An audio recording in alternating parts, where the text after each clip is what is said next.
honors in the school year 2023-2024. She's no other than Julia Jane Marie M. Suya.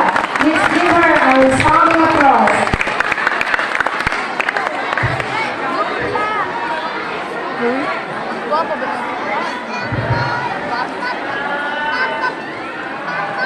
To our kind principal, Mr.